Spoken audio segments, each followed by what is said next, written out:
Olá, boa tarde. Não sei se é bom dia aí na sua casa, não sei se é boa noite, não sei qual é o horário ou o dia da semana que você está me assistindo, mas eu desejo de todo o meu coração que a graça do Senhor Jesus possa estar entrando na sua vida agora, te enchendo com a presença dele, com a paz dele, e que você possa, no dia de hoje ou nesse momento, receber um pouquinho mais do que ele tem para dizer para vocês. Olha, há quanto tempo! Mas hoje nós vamos dar continuidade ao nosso estudo sobre o milênio. Há quanto tempo, hein, pessoal? 1 ano? 2 anos? Praticamente 2 anos ou mais, né?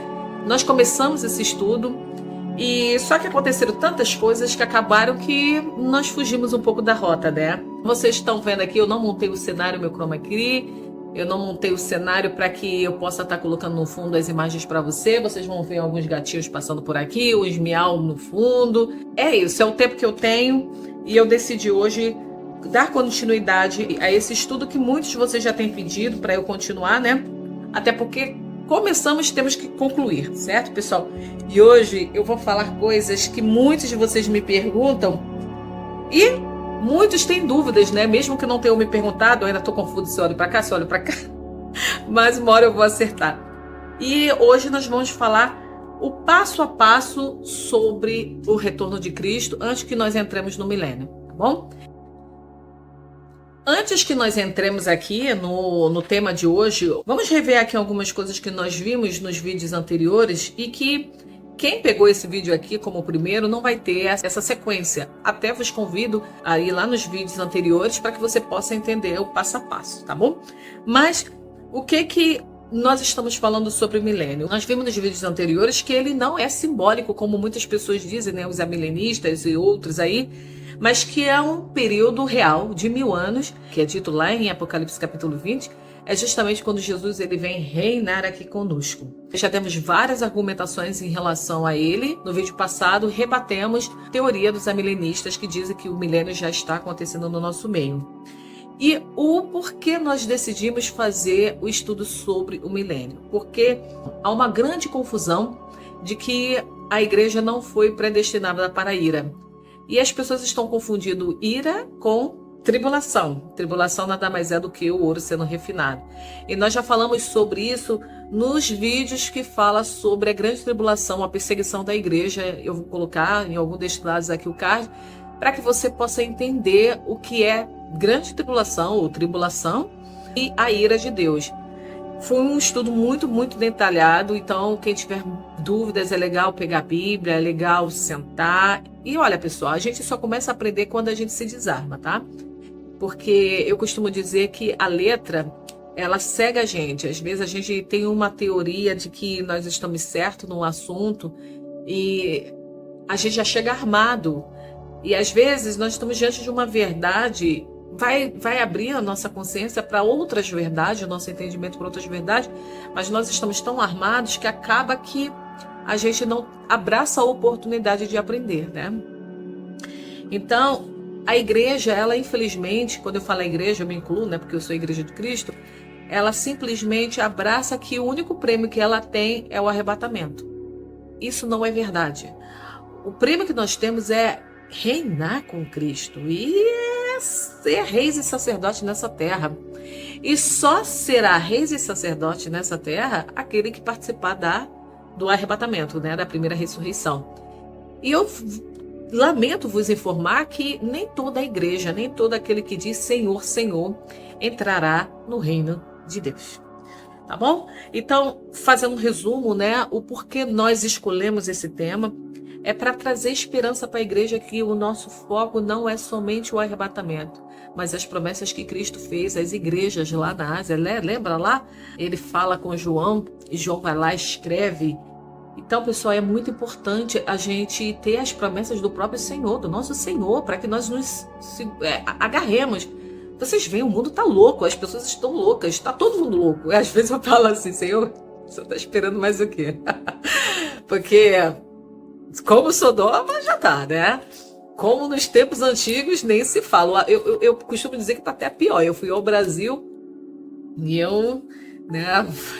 Quase cair para trás, mas enfim. E o vídeo de hoje eu vou contar para vocês as etapas que antecedem o milênio, né? Porque não adianta eu sair daqui já soltando, olha, o milênio vai ser isso, quem vai reinar com Cristo são esses, e pessoas vão me perguntar, mas Rejane, quem são essas pessoas que vão estar no milênio? Quem é? É Israel? É a igreja? Que nações são essas? O que vai acontecer com o anticristo? O que vai acontecer com o falso profeta? O que vai acontecer com Satanás? O que vai acontecer com essa turma toda, né? E aí a gente precisa de fato sabermos antes que a gente inaugure, né, a grande festa que é a presença do Senhor aqui nessa terra. Então, o vídeo de hoje ele vai ficar concentrado em nós contarmos os fatos que antecedem a inauguração do milênio. E para isso eu preciso mais uma vez que vocês entendam que não é uma visão minha, mas isso vai estar respaldado em capítulo e versículo. Você pega a sua Bíblia e acompanha, tá bom? Vamos lá. Nos vídeos anteriores, eu mergulhei fundo no que a Bíblia fala a respeito do milênio, né? Nós vimos que o milênio ele não é uma promessa distante, nada disso, mas é algo que ele fortalece, ele dá sentido à nossa fé e ele aguça a nossa perseverança para o retorno de Cristo, né? E ele marca literalmente o cumprimento das promessas que foi feito ao homem lá no Jardim do Éden. E hoje nós vamos dar continuidade porque ele é muito importante para que a igreja ela começa a se harmonizar com as promessas que foi feita quando o homem caiu lá no Jardim do Éden. E Deus ele fala assim, lá em Gênesis, no capítulo 3, versículo 15. Ele disse que: E porei inimizade entre ti e a mulher, e entre a tua semente e a sua semente. Esta te ferirá a cabeça, e tu lhe ferirás o calcanhar. Pessoal, nós fizemos aquele vídeo sobre a noiva de Cristo. Começamos lá com os vídeos bem, né? A gente não tinha nem cenário, nós não tínhamos nada. E muitas pessoas pulam porque esse vídeo parece um vídeo velho, mas a mensagem primordial para a igreja está lá. É uma coisa que parece tão arcaica, mas está lá. É muito importante que vocês assistam esses vídeos. Então, mas ele diz assim: da semente da mulher viria um que esmagaria a cabeça da serpente. E nós sabemos que essa semente, que é o nosso Cristo, ele venceu na cruz. Essa promessa lá no Éden, feita ao homem, ela começou a criar corpo quando Jesus morreu e ao terceiro dia ressuscitou. E aqui a gente vê que é no milênio que Jesus ele torna a voltar todo o domínio que outrora era de Deus e que foi dado ao homem. Ele toma todo esse domínio, ele de fato toma posse, passa a ser algo que não é mais verbal, né, uma promessa, mas passa a ser algo real, e ele adquire esse domínio que Adão deu lá quando ele caiu lá no Jardim do Éden. E aonde a gente pode ver isso? A gente pode ver isso em Apocalipse capítulo 20, no versículo de 1 a 6, que descreve justamente quando Satanás é preso, a terra transformada e os santos que vão participar da primeira ressurreição, eles ressurgem, eles voltam, eles tornam a vida e reinam com Cristo durante 1000 anos. E esse período é que restaura o que a humanidade perdeu lá na queda. Então, quando Jesus ele volta com os seus santos para reinar durante 1000 anos, tudo aquilo que nós perdemos lá na queda com os nossos pais é resgatado. Aí muitos de vocês falam assim: mas Rejane, o que foi perdido na queda? Mais uma vez eu sugiro a vocês assistirem a esses estudos. Eu vou deixar no card aqui, mas eu vou fazer uma recapitulação de algumas coisas. A primeira coisa que nós perdemos na queda foi o corpo. O corpo que outrora era um corpo incorruptível, que não tinha o efeito da morte, né? Da decomposição. Com a queda, nós passamos a perder, o nosso corpo passa a ser decomposto. Isso é tão verdade que em Gênesis capítulo 5, versículo 5 também, Adão, ele viveu 900 e alguns anos, e depois o que aconteceu com aquele homem que foi feito para ser um homem eterno, a partir do momento que toda vez ele pegava da árvore do fruto da árvore da vida, ele morre. Então isso foi consequência da queda dele. E quando isso é restaurado? quando esse corpo é restaurado? A Bíblia diz lá em Apocalipse capítulo 20, versículo 4 e 6, que os santos ressuscitarão. Opa, então isso quer dizer que os santos que morreram e os que estarão aqui nesse período, né, do arrebatamento, eles terão seus corpos transformados para o quê? Para um corpo incorruptível, semelhante justamente àquele que Adão perdeu quando ele caiu. O que nós perdemos lá no Jardim do Éden, pessoal?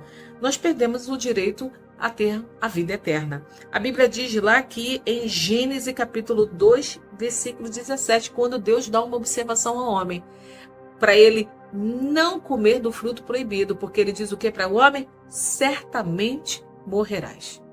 Porque até então o homem tinha acesso ao fruto da árvore da vida, e se ele continuasse obedecendo ao Senhor, ele certamente continuaria vivendo eternamente. Mas a partir do momento que ele desobedecesse, Deus fala lá em Gênesis capítulo 2, versículo 17, certamente morrerás. E morremos, infelizmente. O que nós também perdemos lá no Éden, nós perdemos o acesso ao Criador. Nós sabemos que lá em Gênesis, no capítulo 3, versículo 8, que ao findar da tarde, né, do dia, Deus visitava os seres humanos. E hoje a gente não tem mais essa visita. Nós, graças à intercessão de Cristo, né, que ele fala que ele rogaria ao Pai para que nos mandasse o Consolador, nós temos ele, uma parte de Deus, nós temos a partícula de Deus em nós, que é o próprio Espírito dele. Mas nós não falamos face a face, nós não ouvimos a voz dele como nós ouvimos, como vocês estão me ouvindo. Mas isso era possível lá antes da queda. E isso vai ser possível porque em Apocalipse capítulo 20 diz que Deus fará uma tenda no meio dos homens, ou seja, ele habitará no nosso meio. Ou seja, tudo será restaurado, aquela presença de Deus diária, ela se fará presente quando Jesus vier para reinar, para governar essa terra no período de 1000 anos. E nós também perdemos, infelizmente, o jardim, né? A gente vê que o jardim nós perdemos, nós tínhamos o jardim, e diz lá em Gênesis capítulo 3, versículo 17, Deus, ele, quando o homem cai, ele dá uma sentença tão triste para o homem. Ele diz que a terra, ela não vai ser mais fértil, a não ser que o homem trabalhe muito e se machuque com os espinhos, se machuque com as pedras e tenha que arar muito a terra para que ela seja fértil. Antes a terra era fértil naturalmente, mas a partir do momento que o homem decidiu ir contra as ordens de Deus, a terra passou também a ser rebelde, passou a trabalhar e a produzir só se houver muito suor, muito sacrifício para produzir frutos para que a gente possa se alimentar. Só que a Bíblia diz que ela será restaurada e ela naturalmente seus vales se tornarão férteis, sem que o homem precise trabalhar para isso. E a gente vê isso em Isaías capítulo 3, versículo 1 a 12 e por diante, né, se você quiser seguir a leitura. Então, pessoal, a gente vê que o período do milênio é um período crucial para que as promessas de Deus se cumpram. Hoje muitos de nós perguntamos assim, mas Jesus morreu na cruz e aí? A violência continua, os desastres continuam, as guerras continuam, tudo continua. Cadê Jesus que não se manifesta? Demora muito. Até eu, de vez em quando, falo, Senhor, tá esperando o quê? Eu acho que já deu para fechar tudo aqui, né? Porque o negócio tá um caos. Tá tudo um caos. Mas a gente vê que tudo tem um tempo, há um período para que as coisas aconteçam. E o período do milênio é o fechamento de todas essas promessas, é o resgate de tudo aquilo que nós transferimos para a mão do inimigo. Primeiro, Jesus resgatou a nossa vida eterna, resgatou a nossa comunhão com o Criador. E passo a passo, gradativamente, ele vem resgatando aquilo que nós perdemos. Ele resgatou até o direito que nós temos à vida eterna. Mas só que quando ele retorna, a gente volta para essa terra não com um corpo condicionado à morte, mas com um corpo semelhante a ele, porque a Bíblia diz que nós seremos semelhantes ao Filho de Deus. E nós passamos a ter direito à vida eterna que ele garantiu lá na morte dele na cruz. E aí ele vem restaurar, que é o que nós vamos falar agora nesse estudo, passo a passo dessas coisas aqui que foram perdidas. Então, meu querido, para você que não assistiu os vídeos, estudos, eu vos convido para que vocês assistam, para que vocês possam ter possíveis perguntas que vocês tenham feito aí, né, tenham surgido aí na cabeça de vocês, respondidas ao assistir esses vídeos, tá bom? Voltando aqui, a promessa da vitória sobre a serpente que enganou os seres humanos, os nossos pais lá no Éden, ela foi cumprida parcialmente lá na cruz. Então, a gente entende que, se ela foi cumprida parcialmente, falta uma outra parte ser cumprida. E lá em Colossenses, capítulo 2,15, a gente vê a seguinte frase. E despojando os principados e potestades, os expôs publicamente e deles triunfou em si mesmo. Então, a gente vê que na cruz, Jesus humilhou o reino dos principados e potestades do mal, desfilando lá como grande vencedor. Então a gente tem uma conquista parcial, porque foi conquistado o reino na esfera espiritual, só que ainda não na esfera física. Então todo o poder que foi dado até agora, que Cristo parcialmente conquistou, porque há tempo para ser cumprido, foi conquistado no reino espiritual. E esse reino vai ser fisicamente completamente concluído quando a gente vê o que? Lá em Apocalipse capítulo 20, versículo 1 a 3, que diz que Satanás será preso e o milênio inaugurado.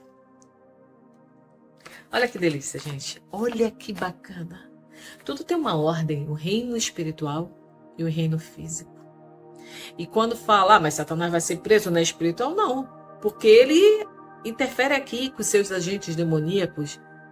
E aí ele traz o quê? Agitação para essa terra. E aí tudo que é físico, tudo que é visível será restaurado como foi lá no início quando Deus criou os céus e a terra. Então até agora Jesus tomou a legalidade do reino. Mas um dia esse reino vai se materializar em um reinado físico sobre as nações. E aonde a gente pode ver isso? A gente pode ver isso em Mateus capítulo 28, versículo 18. E aonde Jesus recebe a legalidade para governar visivelmente aqui, fisicamente nesse mundo. Olha o que ele diz. Jesus, aproximando-se, falou-lhes, dizendo: Toda a autoridade me foi dada no céu e na terra. As coisas estão se cumprindo. A autoridade foi dada no céu. Olha o que nós falamos pouco tempo atrás. Ele conquistou, humilhou os principados e potestades do mal, fazendo o desfile dele da vitória após a ressurreição dele.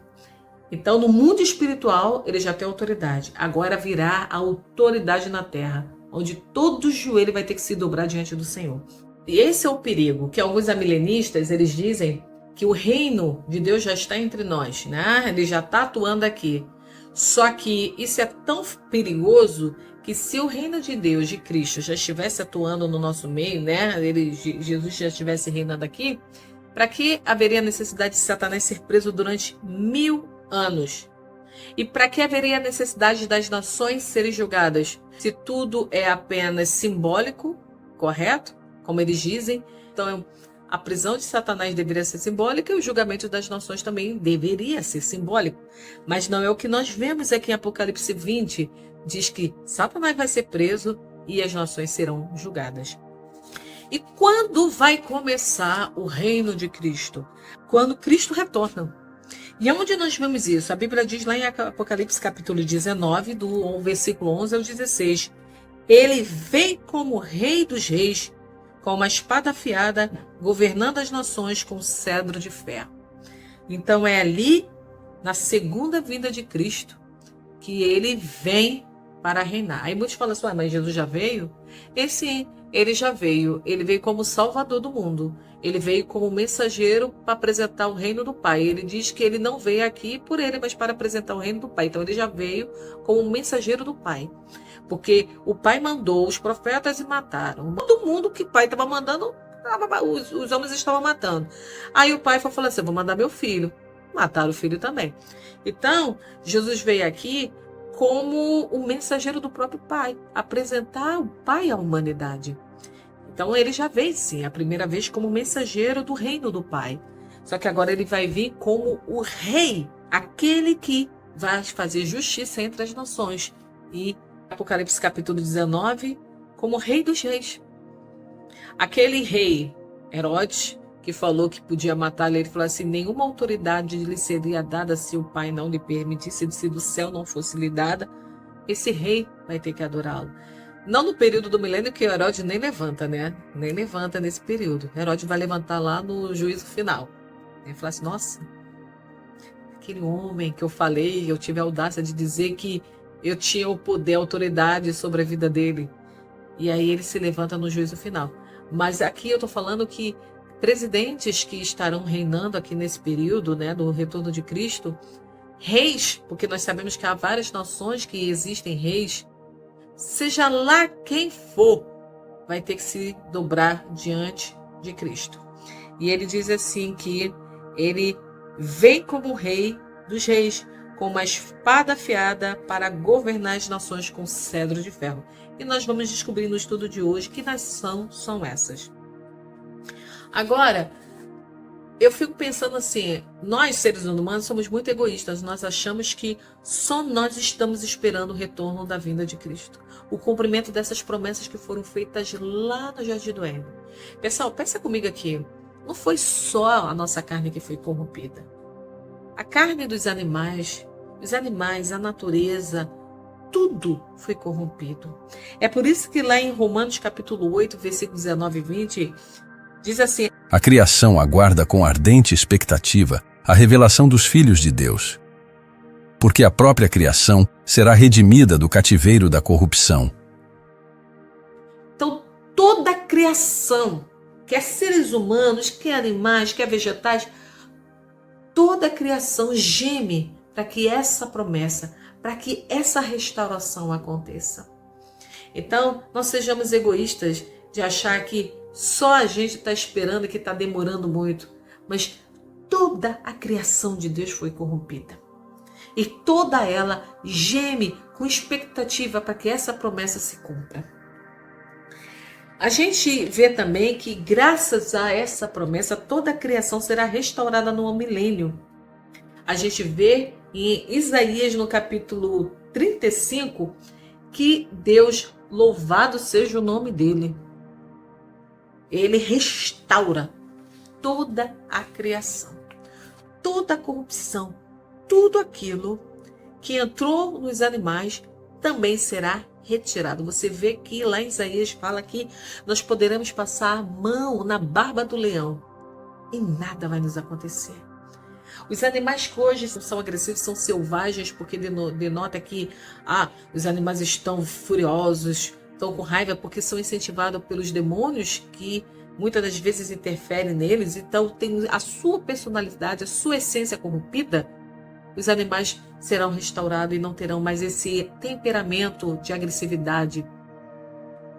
Isso vai ser graças ao cumprimento da promessa que foi feita lá no Jardim do Éden. Agora, quando esse milênio vai ser inaugurado? Nós temos um cronograma. Deus, vocês acham que tudo no céu é feito assim, na base da bagunça? Porque nós é que botamos o cronograma e não cumprimos. Gente, tá muito difícil, vamos do início, agora vamos para o fim, agora o fim tá mais fácil, é melhor a gente começar de trás para frente.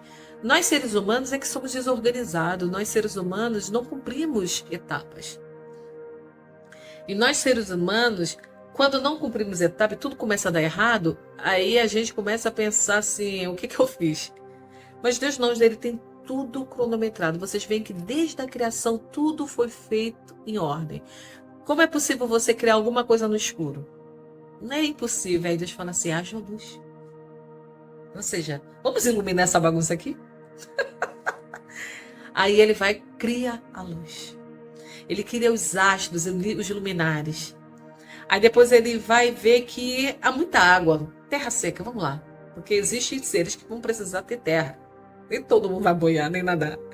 Então tudo tem uma etapa. Para depois, lá no finalzinho, Deus fazer o quê? Os seres queriam cuidar daquilo que ele criou, os homens. A pessoa, se Deus falasse, façamos os homens a nossa imagem e semelhança e colocasse os homens no caos. Aí nós teremos que ter brancas, nós teremos que ter tudo. Né? Seremos seres aquáticos e seres terrestres. Olha que bagunça. Aonde nós teríamos um local para ficarmos enquanto a casa estivesse pronta? Enquanto a reforma estava sendo... Nem reforma, né? Enquanto a casa estava sendo construída. Então é muito importante, pessoal, que nós entendamos que muitas das vezes a nossa expectativa para o retorno de Cristo não está sendo satisfeita, mas não porque ele quer demorar, não porque ele fala assim, não, vamos ver o circo pegar fogo lá, vamos ver lá a Regina sofrer um pouquinho mais, vamos ver se ela vai realmente resistir, vamos ver até onde ela vai. Deus não é sarcástico. Nosso Criador, ele é um Deus de amor. E ele não tem nenhum prazer com o sofrimento de seus filhos. Mas ele precisa respeitar um cronograma. E é esse cronograma que nós vamos ver agora. A gente já estudou sobre isso. É um rapto, é algo secreto. Ninguém sabe. E quem se assemelha na palavra de Deus ao rapto do filho varão é justamente Enoque, aquele que andou tanto com Deus que foi levado e ninguém mais o viu. Então, o filho varão vai sair dessa terra antes da revelação do homem do pecado. Ele verá a manifestação dele, ele verá o acordo de paz, mas ele não participará do momento em que o homem do mal se revelará. O filho varão não estará aqui. Vocês podem assistir os vídeos que eu vou colocando no card aqui para que vocês depois acompanhem. Então, primeiro sai o quê? O filho varão. Ao rapto, sequestro, como no casamento judaico. O noivo chega de repente sem falar. E a gente já viu vários estudos aqui sobre isso. Até a parábola das 10 virgens nós já falamos aqui. E aí o filho varão é levado de repente como que ninguém sabe. E esse filho varão está descrito lá em Apocalipse capítulo 14. São os 144 mil. E que é muito diferente do Apocalipse capítulo 7, que muita gente faz confusão, e que nós também já falamos nos estudos aqui sobre a noiva de Cristo. Então, quando o filho varão some, todos vão ver que um grupo de pessoas sumiram.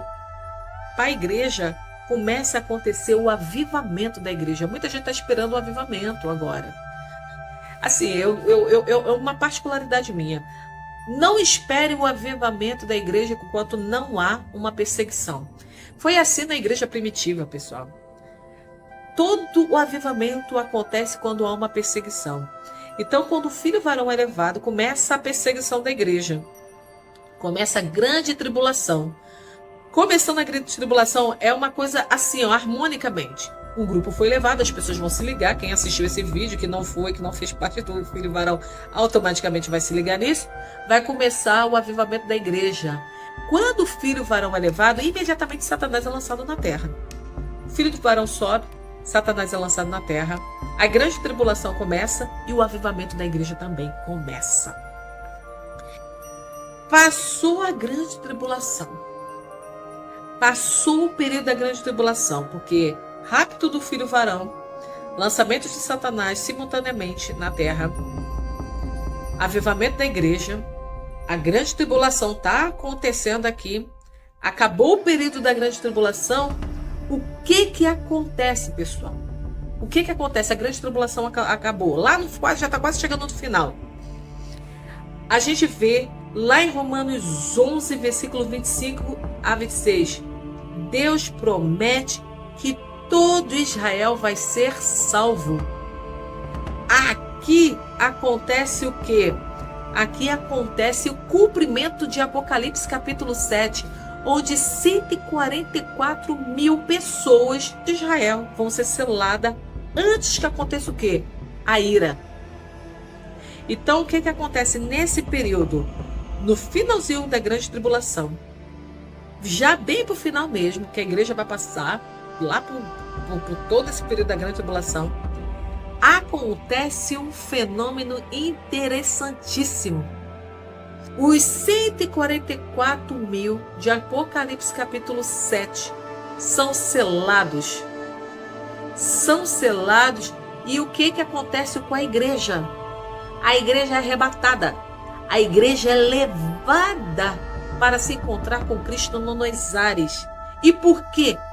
Porque acabando a grande tribulação, esses 144 mil que foram selados em sua fronte, porque os anjos estão segurando os ventos no quatro cantos, para que não venham nada enquanto esses 144 mil não são selados. Quando eles são selados, a igreja é levada como arrebatada para se encontrar com Cristo nos ares. Começa aqui na terra a ira de Deus. Por isso que a igreja não foi predestinada para a ira. A igreja não foi predestinada para a ira. Não foi a igreja que falou que cai o sangue desse inocente sobre nós e sobre a cabeça dos nossos filhos. Não. Quem fez isso foram os judeus. E eles amaldiçoaram os próprios descendentes dele. Mas como Deus fez uma promessa a Abraão, dizendo que ia preservar a semente dele, porque ele tem uma promessa com Abraão, ele, antes de começar a limpar esse mundo, que nós vamos falar mais à frente do que vai ser limpo, ele sela na fronte de cada israelita, de cada tribo, 12 mil de cada tribo, ele sela com uma marca para que eles não sejam afetados no período da ira. A ira começa, só que a igreja não estará aqui. Então, assim que a igreja é levada, arrebatada, e todas as nações verão a igreja subir, não é secreto como o rapto, o arrebatamento da igreja não é secreto. Todos os olhos verão. Então, quando a igreja for levada, automaticamente começa a ira de Deus. E depois destas coisas, vi 4 anjos que estavam sobre os 4 cantos da terra, retendo os 4 ventos da terra, para que nenhum vento soprasse sobre a terra, nem sobre o mar, nem contra árvore alguma. E vi outro anjo subir do lado do sol nascente, e que tinha o selo do Deus vivo, e clamou com grande voz aos 4 anjos, a quem fora dado o poder de danificar a terra e o mar, dizendo: Não danifiqueis a terra, nem o mar, nem as árvores, até que hajamos selado nas suas testas os servos do nosso Deus. E ouvi o número dos selados, e eram 144 mil selados, de todas as tribos dos filhos de Israel.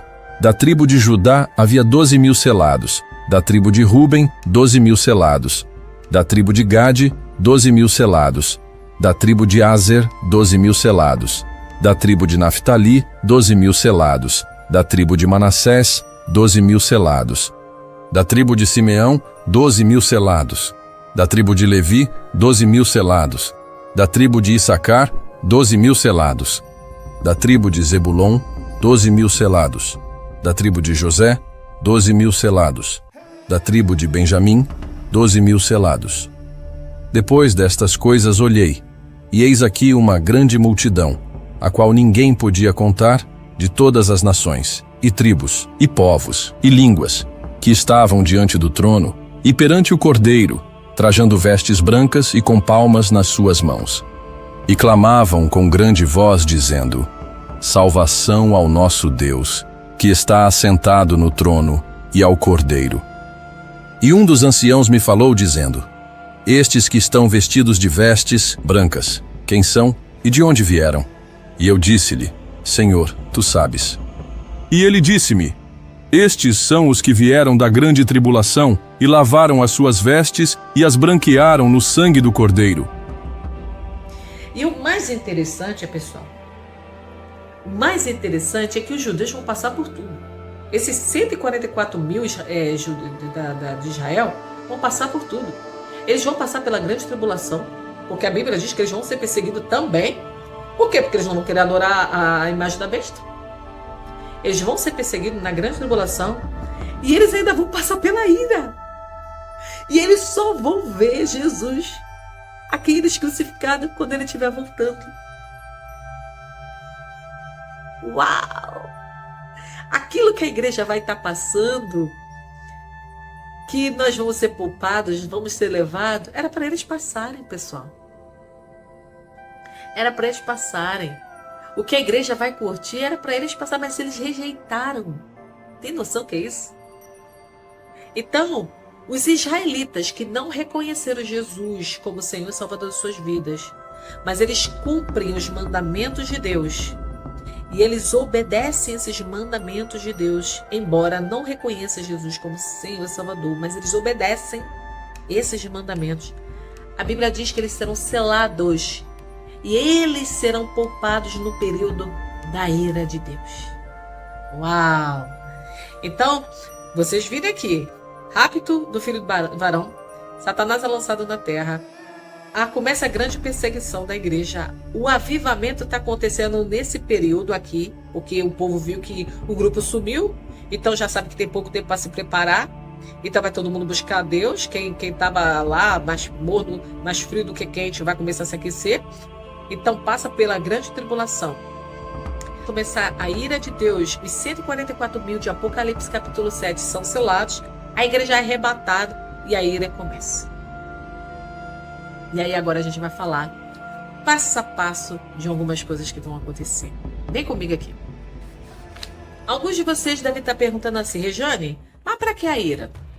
Não é só Jesus vir e pronto, e limpar tudo? Não, pessoal. A ira nada mais é do que o período.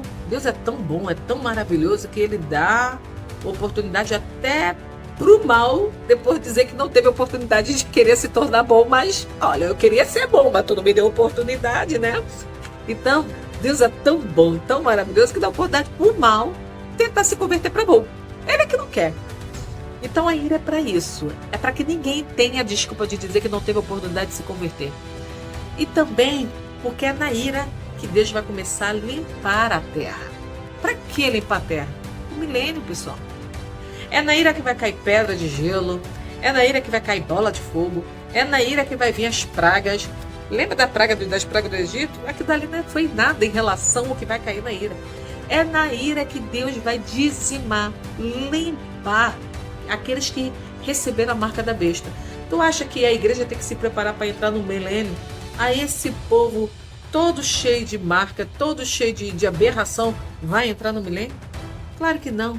É na ira que Deus vai dizimar todos eles.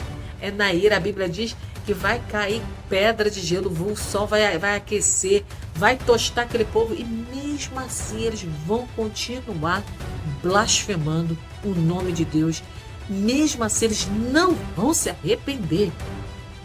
E é na ira que a Bíblia diz que as videiras da terra que estão maduras, não é a videira de Deus, porque muita gente confunde essa videira, a videira da terra e a videira de Deus, porque Jesus fala assim: eu sou a videira verdadeira, e muitas pessoas acham que essas uvas, né, essas uvas que estão se referindo lá em Apocalipse, está falando sobre a igreja, ou sobre Israel. Não, a Bíblia fala claramente que é da terra.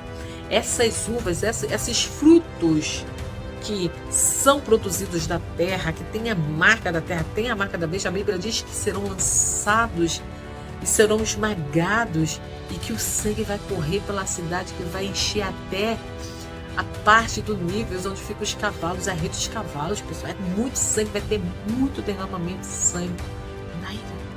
É na ira que a terra vai começar a ser limpa, para que o milênio possa ser inaugurado. Por que está vermelho o teu traje, e as tuas vestes como as daquele que pisa uvas no lagar? Eu sozinho pisei o lagar, e dos povos ninguém houve comigo.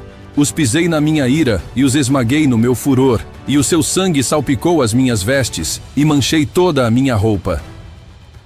E saiu do altar outro anjo, que tinha poder sobre o fogo, e clamou com grande voz ao que tinha a foice afiada, dizendo: lança a tua foice afiada, e vindima os cachos da videira da terra, porque as suas uvas estão maduras.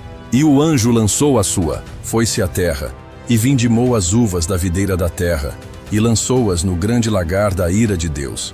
E o lagar foi pisado fora da cidade, e saiu sangue do lagar até os freios dos cavalos, num espaço de 1.600 estádios.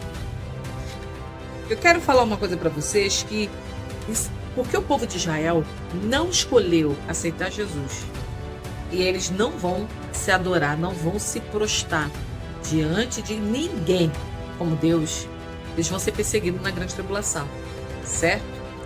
Só que eles também vão ser perseguidos na ira.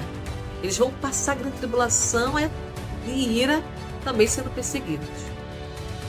Só que a ira, ela foi feita para limpar essa terra antes da inauguração do milênio. Como vai estar acontecendo várias catástrofes, várias coisas nesse mundo aqui, lembra quando começou a cair várias pragas lá no Egito? Quem os egípcios ocuparam? Quem Faraó ocupou? Os judeus.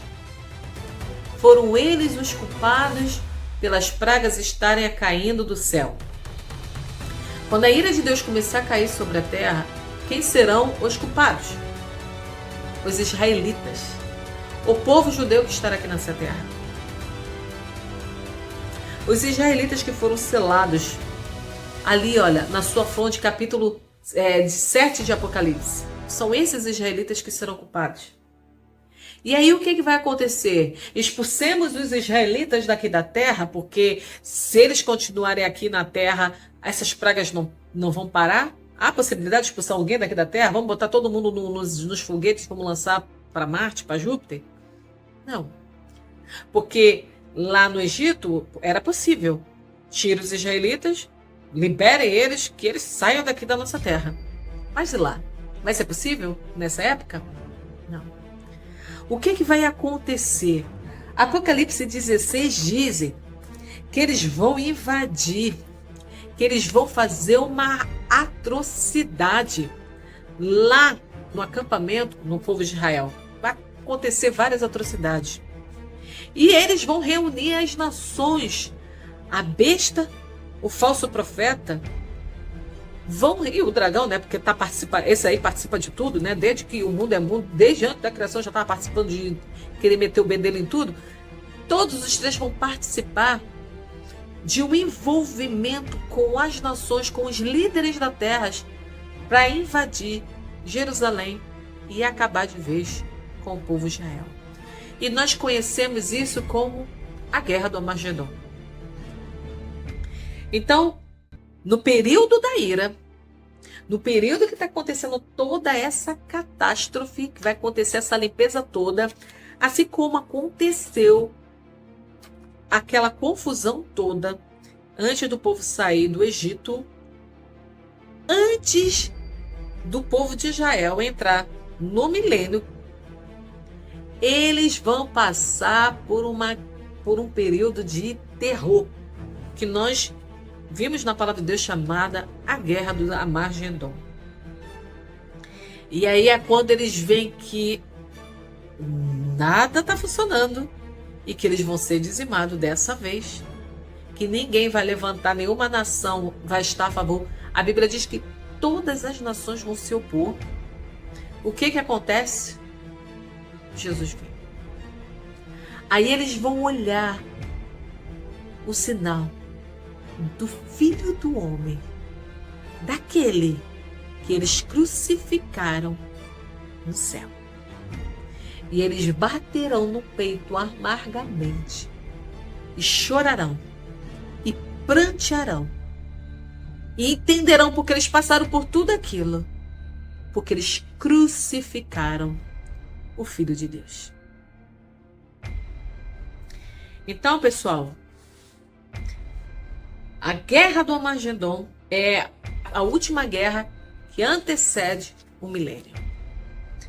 E aí, quando acontece essa guerra, né, essa junção, a Bíblia diz que Jesus, ele acaba com a festa de todo mundo. Ele acaba com a festa lançando a besta e o falso profeta direto lá no lago de fogo e enxofre. E ele prende o dragão por 1000 anos, e aí ele começa a julgar as nações. Ah, que lindo! Abra lá a sua Bíblia em Apocalipse, capítulo 19, versículo 11 a 16, diz assim: Vi o céu aberto, e eis um cavalo branco. Seu cavaleiro se chama Fiel e Verdadeiro. De sua boca sai uma espada afiada, com a qual ferirá as nações, e ele as governará com um cetro de ferro. E no seu manto e na sua coxa está escrito: Rei dos Reis e Senhor dos Senhores. Aqui em Apocalipse capítulo 19, a gente vê nitidamente que Jesus retorna antes do milênio, porque o milênio é inaugurado no capítulo 20, quando Satanás é preso. Mas vamos lá. Ele diz que Jesus ele vem em glória com poder físico para derrotar quem, gente? Quem está escrito que vai ser derrotado aqui no retorno de Cristo? A Bíblia diz que a besta e o falso profeta. Porque durante a perseguição da igreja na grande tribulação e durante a ira, quem é que está reinando aqui nessa terra? Besta, falso profeta e o dragão. A gente sabe que o falso profeta é um homem aí da parte da religião que vai dar poder à besta, né? Vai transferir a adoração que deveria ser para Deus para a besta. Ele vai induzir as pessoas a adorarem a besta ao invés de adorarem a Deus. Ele vai usar o poder que ele tem religioso para converter a fé que as pessoas deveriam ter em Deus, no Criador ou em Cristo, para a besta. Então, Jesus ele vem para destruir esse falso profeta. E ele vem também para destruir quem? A besta. Só que é uma visão que eu tenho, né? Não sei se está certa, mas eu não vou trazer aqui agora, que uma é humana, não vou trazer todo apanhado, mas é só uma forma geral, e a outra ela é tecnológica.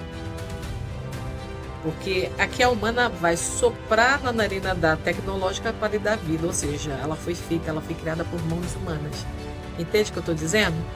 Então uma de fato é o homem e essa tecnológica vai estar linkada a esse homem que criou e soprou vida a ela. Então a gente tem que ficar muito atenta às pessoas da tecnologia. Que essa pessoa com certeza virá da tecnologia. E depois de tudo isso, quem vai ser nem destruído, porque Satanás não vai ser destruído agora, mas será preso, é o dragão. O dragão será preso por 1000 anos. Por quê? Porque depois ele vai precisar ser solto para que as pessoas voluntariamente decidam ou não crer naquilo que elas aprenderam durante 1000 anos ou voltar à voz da serpente, a mesma voz que seduziu Eva lá no Jardim do Éden. Então aqui a gente sabe que quando diz assim, ele vem em glória, Apocalipse 20, ele vem em glória com poder físico e visível para derrotar seus inimigos. Quem são os inimigos do Rei dos Reis? A Bíblia diz que é o falso profeta e a besta. E a gente vê também que quando fala que ele vem julgar as nações com cetro de ferro, se vocês abrirem lá em Salmo capítulo 2, versículo 9, diz que esse homem prometido que regerá todo mundo, e ele virá realmente reger a terra com cetro de ferro. E isso foi citado também pelo próprio rei Davi. Então indica que é um governo literal, terreno sobre as nações, indicando que Jesus virá literalmente. Vocês veem o passo a passo? Eu vou colocando uns passo a passo aqui para vocês anotando, porque se eu ficar repetindo toda hora, e só eu repetindo já deu uns 30 minutos de novo. Mas assim, para vocês entenderem que tudo há uma etapa, tudo há um script, para que nada nem ninguém seja deixado para trás e nem tenha desculpa de dizer que não sabia ou que não teve a oportunidade de se arrepender e voltar para a verdade. Agora vamos lá. Muitas pessoas podem fazer perguntas assim, Regiane, ok, Jesus ele vem e antes de inaugurar o reino milenar, o reino de 1000 anos, ele vai destruir o falso profeta e a besta. A Bíblia diz que eles serão lançados diretamente aonde, pessoal? No lago de fogo. Vai se abrir a terra e eles vão ser lançados diretamente aonde? No lago de fogo. Se parece ilusório para vocês, veja lá o que aconteceu com a terra. A terra se abriu, houve um terremoto e foi todos eles engolidos. Foram vivos lá para o centro da terra.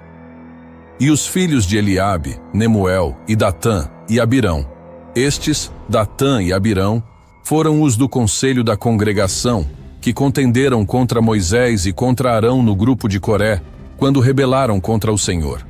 E a terra abriu a sua boca e os tragou com Coré, quando morreu aquele grupo. Quando o fogo consumiu 250 homens, os quais serviram de advertência.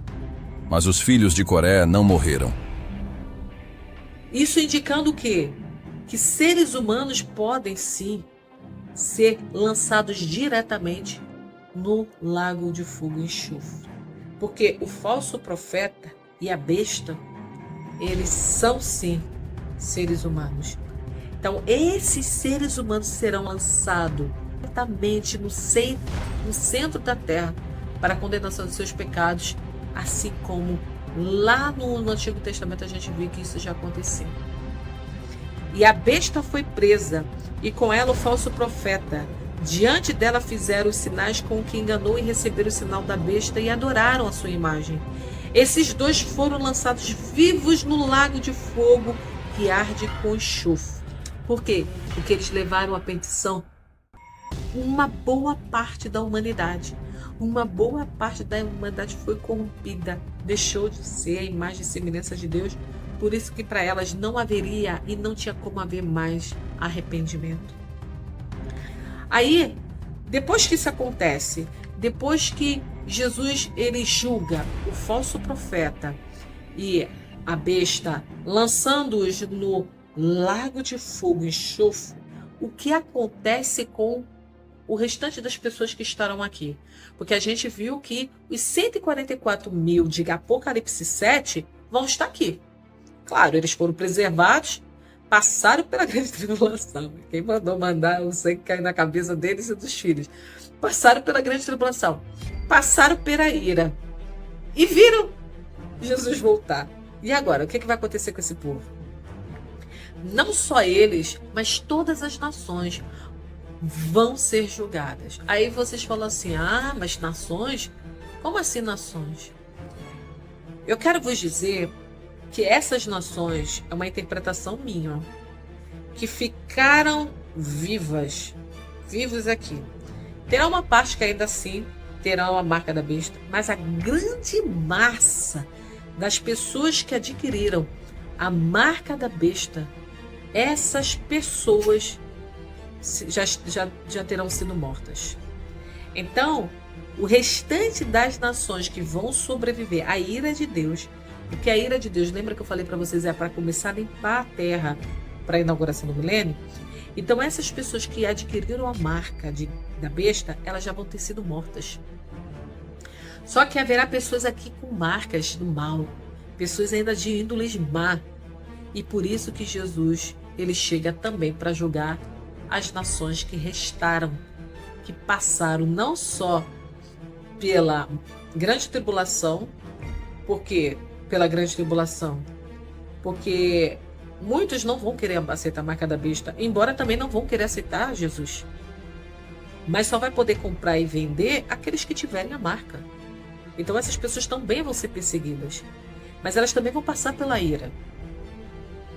Porém, elas vão passar pela ira e ainda vão ver Cristo voltando. E aí? Elas não aceitaram Jesus? Não querem nada com Cristo? Elas vão entrar no milênio? Nós vamos ver isso agora. Olha o que diz aqui em Mateus capítulo 25, versículo 31. Quando vier o Filho do Homem na sua majestade e todos os anjos com ele, então se assentará no trono da sua glória, e todas as nações serão reunidas em sua presença. E ele separará uns dos outros, como o pastor separa dos cabritos as ovelhas. E porá as ovelhas à sua direita, mas os cabritos à esquerda. Então dirá o rei aos que estiverem à sua direita: Vinde, benditos de meu Pai. Entrai na posse do reino que vos está preparado desde a fundação do mundo. Porque tive fome, e me destes de comer. Tive sede, e me destes de beber. Era forasteiro, e me hospedastes. Estava nu, e me vestistes. Enfermo, e me visitastes. Preso, e fostes ver-me. Então perguntarão os justos: Senhor, quando foi que te vimos com fome e te demos de comer? Ou com sede e te demos de beber? E quando te vimos forasteiro e te hospedamos? Ou nu e te vestimos? E quando te vimos enfermo ou preso e te fomos visitar? O rei, respondendo, lhes dirá: Em verdade vos afirmo que sempre que o fizestes a um destes meus pequeninos irmãos, a mim o fizestes. Então, o rei dirá também aos que estiverem à sua esquerda: Apartai-vos de mim, malditos, para o fogo eterno, preparado para o diabo e seus anjos. Porque tive fome, e não me destes de comer. Tive sede, e não me destes de beber. Sendo forasteiro, não me hospedastes. Estando nu, não me vestistes. Enfermo e preso, e não me visitastes. E eles lhe perguntarão: Senhor, quando foi que te vimos com fome, com sede, forasteiro, nu, enfermo ou preso, e não te assistimos? Então lhes responderá: Em verdade vos digo que sempre que o deixastes de fazer a um destes mais pequeninos, a mim o deixastes de fazer.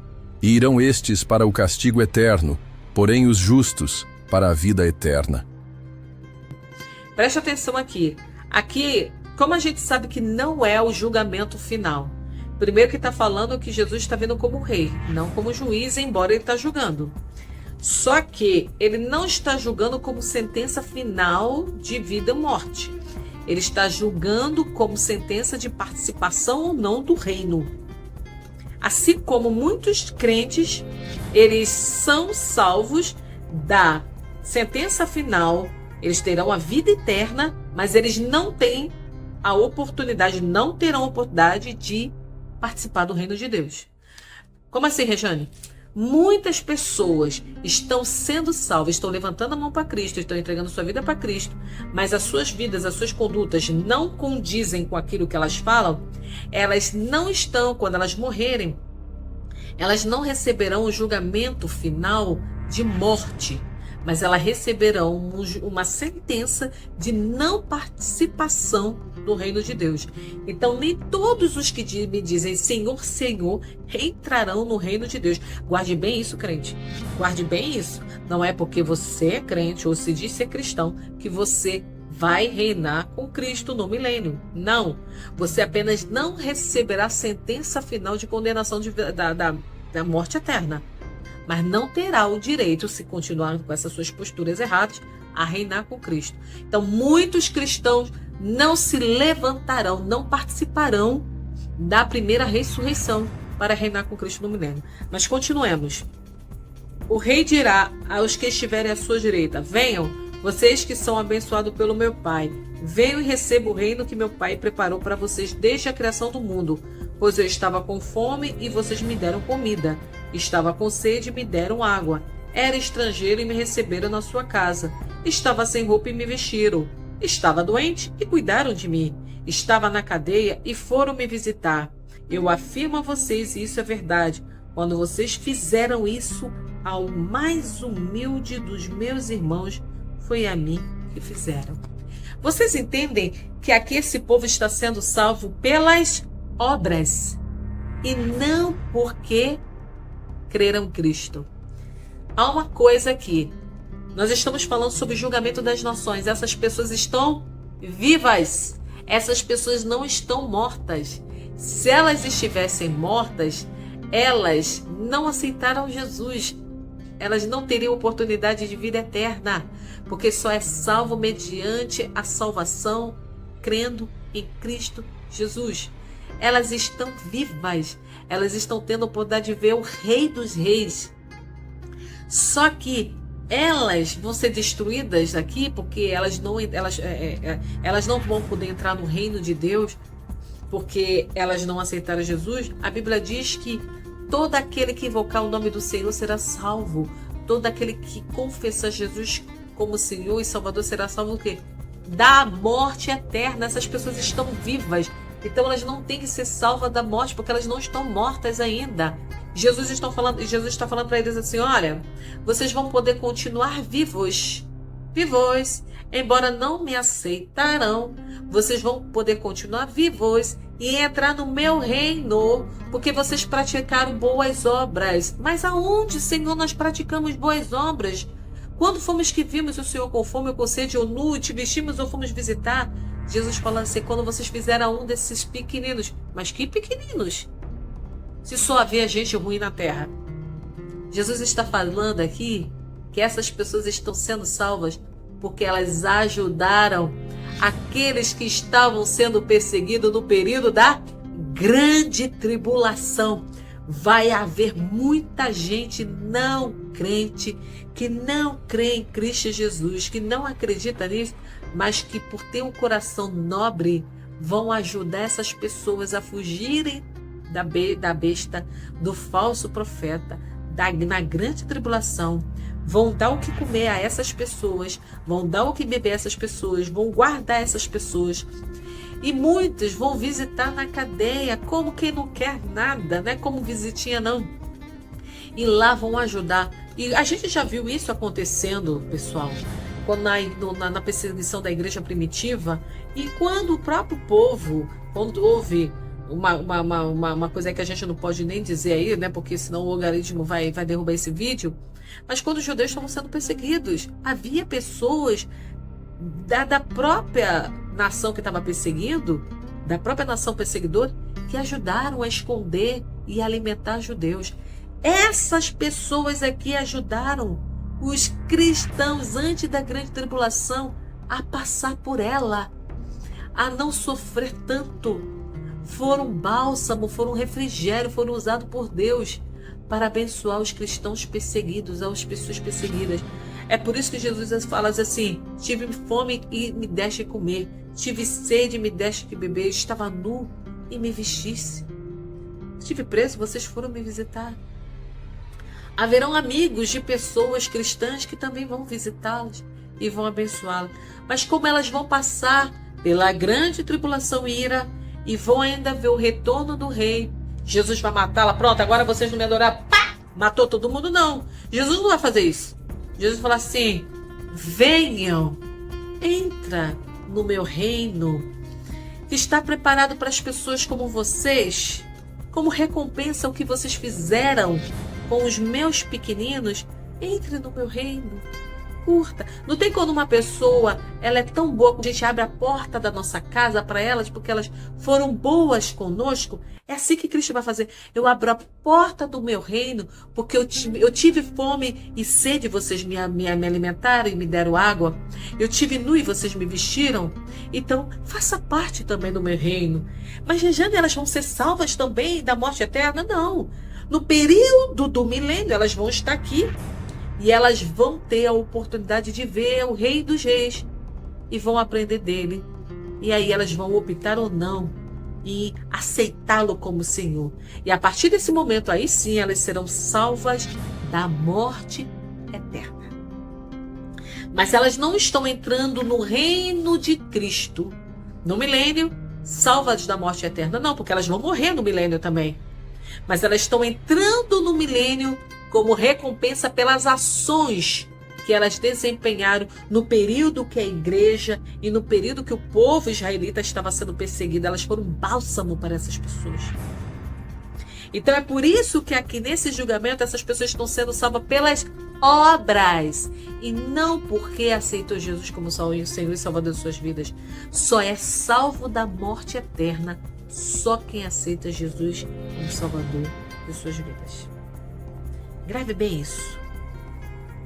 Então aqui está falando que as nações que serão salvas, as nações que entrarão no milênio, são as nações que fizeram bondade ao povo de Deus, à igreja de Cristo, no período da grande tribulação e no período da ira, que é no caso dos israelitas que estarão passando também pela ira. Então quando fala assim, mas quem são essas nações que vão entrar no milênio? São pessoas ruins? Não. São pessoas nobres. São pessoas que ajudaram a igreja e ajudaram o povo israelita a passarem pelo sofrimento.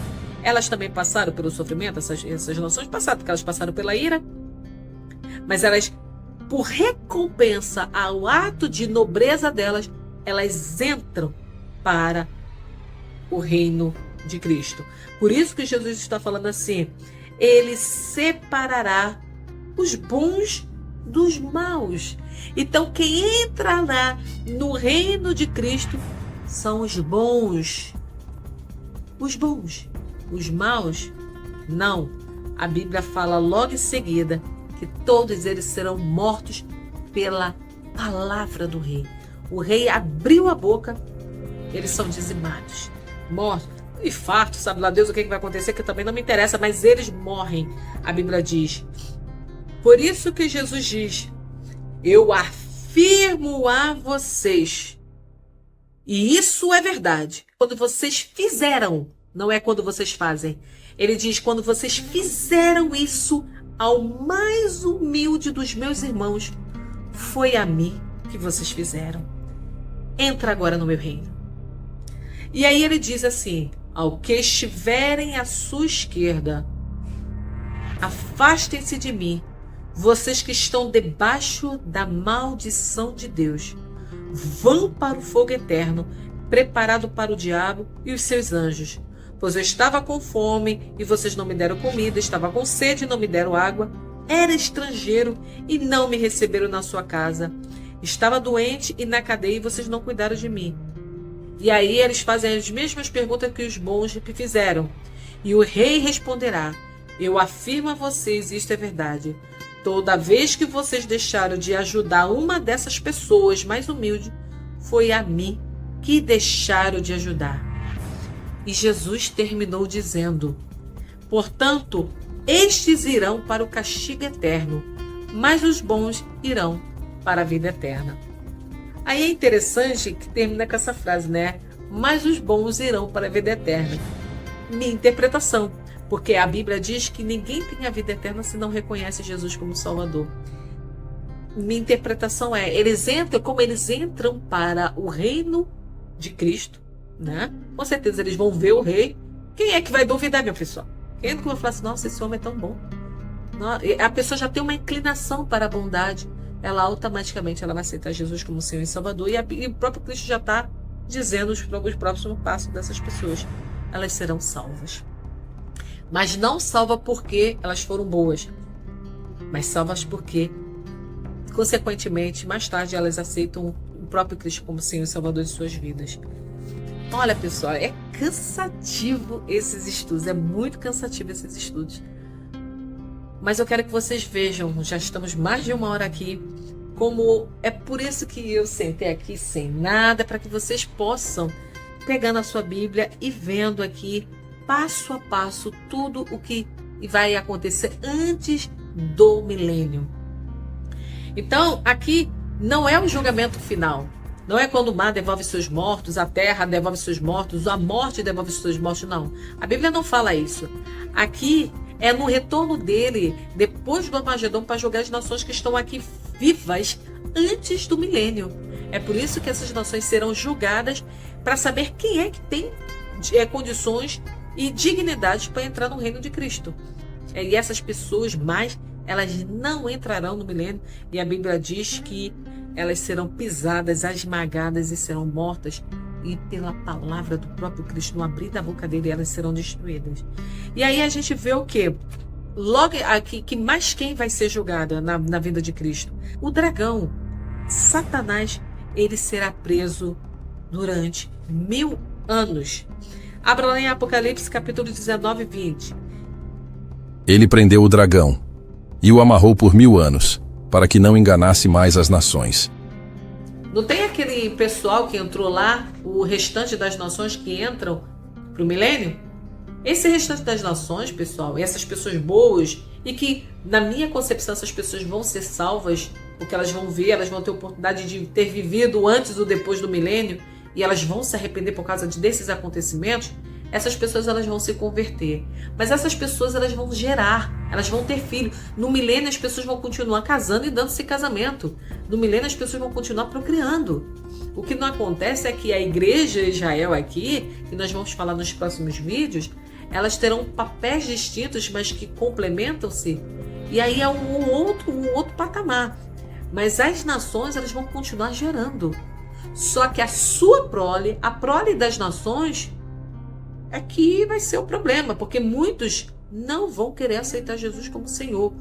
E a Bíblia diz aqui que nós vamos falar lá nos próximos estudos é que após 1000 anos, Satanás será solto. E aí ele vai seduzir o quê? As nações.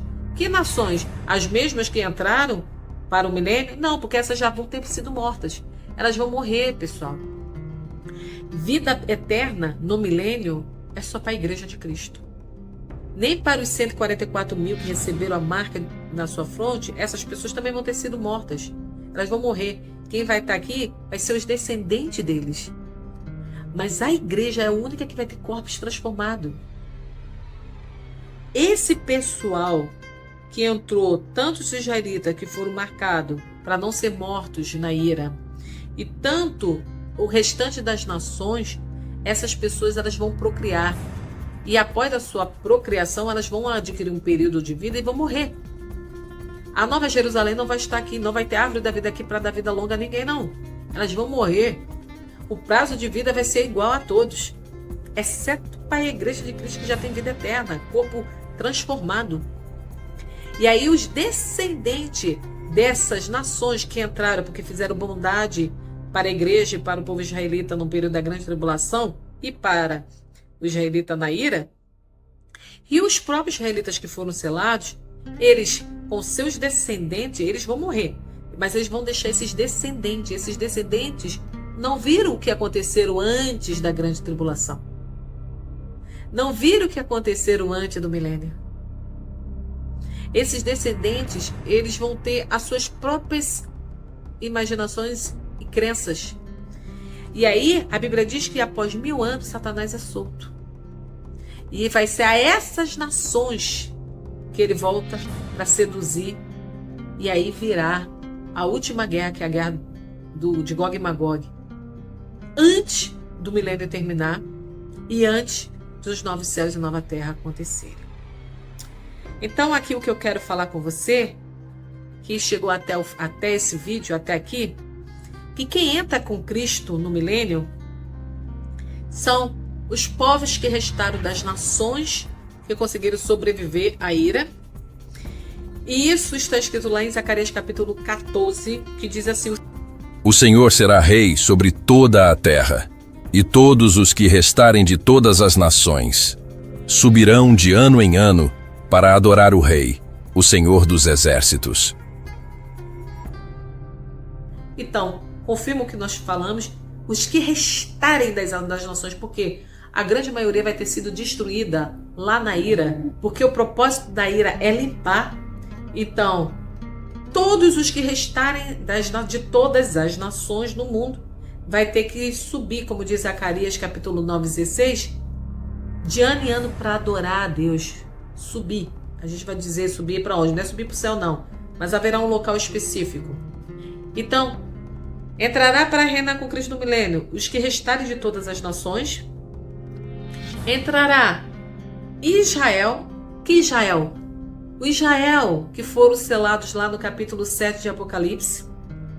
E quem entrará também para reinar com Cristo no milênio é a igreja de Cristo. Mas que igreja? Toda a igreja? Não. Aqueles que participaram da primeira ressurreição. E aqui, pessoal, eu vou deixar para vocês o que está dito aqui em Apocalipse, diz assim: mas nem todo mundo que diz Senhor, Senhor vai reinar com ele. A Bíblia diz que nem todo que diz Senhor, Senhor vai reinar com ele. Então não basta dizer Senhor Jesus, Senhor Jesus. Você precisa viver o Senhor Jesus. Em Apocalipse capítulo 20, versículo 6, fala dos bem-aventurados e santos. Bem-aventurados e santos. Quem é santo? Verifica se a sua vida é santa. Verifica se seus atos são santos, se as suas atitudes são de um santo. Mas ele diz, aqueles que têm parte o quê? Na primeira ressurreição. Por quê? Porque haverá pessoas que não terão parte na primeira ressurreição. E se ressuscitará nos últimos dias, ou no último dia, que aí vai ser o grande julgamento. A Bíblia diz que Essas pessoas são os que não se curvaram à marca da besta. Essas pessoas são aqueles que negaram a carne. Essas pessoas são aqueles que carregaram a sua cruz. Então, o milênio ele não é uma conquista simbólica. O milênio é real. Você já parou para pensar nisso, que o milênio é real? Ou para você ele é uma coisa bem utópica, como muitos dizem que o milênio nós já estamos vivendo ele? Reinar com Cristo é uma responsabilidade que deveria ser de todo cristão. Mas para isso nós precisamos ser súdito do rei agora. Lembra quando Jesus ele foi limpar os pés dos discípulos e Pedro ficou cheio de gracinha ali? Jesus está falando ali que para você ser digno do rei, das promessas do rei, você tem que aprender a servir agora, não depois. Jesus estava falando aquilo antes mesmo da morte dele. Aprender a servir agora. Isso significa a gente largar o nosso egoísmo, o nosso egocentrismo, o que eu acho, o que eu deixo de achar, a nossa inveja. Quantos crentes têm inveja? Ou que um tem um talento, outro não tem? Quantos crentes querem ter sucesso? Querem poder nessa terra e esquece do maior poder que é reinar com Cristo, sendo rei e sacerdote no milênio? A gente tem capacidade de perdoar, pessoal. Perdoar não significa esquecer, se tornar um bobalhão. Perdoar é você olhar aquela ferida não te machucar mais. É você olhar para aquela pessoa e falar assim, a dívida já está paga. E deixar Deus resolver se foi o perdão dela foi de coração ou não, arrependimento, mas que você libere o perdão para que você possa, quando orar o Pai Nosso, adquirir perdão também. Porque o milênio, ele não é uma escapatória para o inferno. Uma escapatória para o inferno é diferente, é você aceitar Jesus. Aceitou Jesus? Você já está livre do inferno. Mas o milênio é uma escapatória, sim, de viver muito tempo longe das promessas de Cristo, dele vir como rei. E o milênio é para que nós vivamos a glória, o cumprimento da glória de Deus na vida da humanidade. E o cumprimento da glória de Deus na vida da igreja. Na vida da igreja de Cristo. Na vida de todos aqueles que decidiram participar do sofrimento de Cristo. Eu vos convido a entender que agora no próximo vídeo nós vamos falar sobre a participação de Israel no milênio. E logo que vai ser o último vídeo, nós vamos falar sobre a participação da igreja, o que a igreja vai fazer e qual será o papel da igreja aqui. Mas eu gostaria que esse vídeo ficasse marcado para que você pudesse entender as etapas que antecedem o milênio e quem será ou serão os grupos que adentrarão esse milênio. Querido, nossa vida é um sopro. Nossa vida é um sopro. Querendo a gente ser o filho varão ou aqueles que participarão da primeira ressurreição. Que façamos isso com sentimento genuíno no nosso coração. Que façamos isso para a glória de Deus. A gente vê que a igreja, ela se misturou com o mundo. Quando eu falo a igreja, eu falo os templos. Muitos líderes se misturaram com o mundo. Mas a nossa salvação é individual, a sua salvação é individual. A sua adoração é individual. Jesus foi a um tanque visitar a uma samaritana para dizer para ela que ela não precisava ir a Jerusalém nem a templo algum adorar a Deus, porque os verdadeiros adoradores adoram o Pai em espírito e verdade. Deus está procurando verdadeiros adoradores. Verdadeiros adoradores que o adorem em espírito e verdade, quer não somente no templo, mas dentro de casa. E mais do que nunca, Deus está procurando pessoas que sejam o templo dele vivo aqui na terra, para reinar e para que ele possa expandir esse reino a mais pessoas. E quando esse reino que somos nós, quando o verdadeiro rei reinar em nós, aí ele pode trazer o reino físico a essa terra. Porque quando a gente ora o Pai Nosso que estás no céu, e digamos, seja feita a sua vontade, assim como ela é feita no céu, nós chamamos o reino dele. Venha a nós o seu reino, o vosso reino. A gente convoca todos os dias que o reino de Deus venha até nós. mesmo nós já sendo o reino dele, nós o convocamos. E um dia esse reino virá, mas cedo ou mais tarde ele virá. Mas que quando ele for estreado, você seja achado digno de ser chamado, ou para levantar na primeira ressurreição, ou para ser chamado, vinde bendito do meu Pai. Possuir o reino que está preparado para vocês desde a fundação do mundo. Servir a Cristo não é uma utopia. As promessas dele nunca foi e nunca será uma utopia. E acredite, você pode ver várias personalidades do meio cristão caírem, ou várias delas começarem a negar o Evangelho, ou negarem a palavra de Deus, dizendo que o reino de Deus já está no nosso meio, que nós já estamos vivendo nele. Saiba, a palavra de Deus ela é viva e eficaz. E tudo, por mais que a gente negue, por mais que a gente feche os olhos, irá se cumprir. Eu vos convido de todo o coração, com toda a força que eu tenho e com toda a crença que eu tenho nessa palavra de Deus, nessa palavra que eu preguei para vocês hoje. Lave as vossas vestes. Viva o verdadeiro Evangelho, para que você possa levantar na primeira ressurreição e possa vir com o Rei dos Reis, com o Senhor dos Senhores, reinar por aqui, não só por 1000 anos, mas por toda a eternidade. Não deixa que as lutas roubem essa esperança de você. Não deixa que a dor roube essa esperança de você. Não deixe que a sua fé vacilante te roube essa esperança. Se você chegou aqui, agarre essa esperança, essa promessa. O Rei está voltando. Se arrume, se prepare para que você possa ser achado digno de reinar com Ele para todo sempre.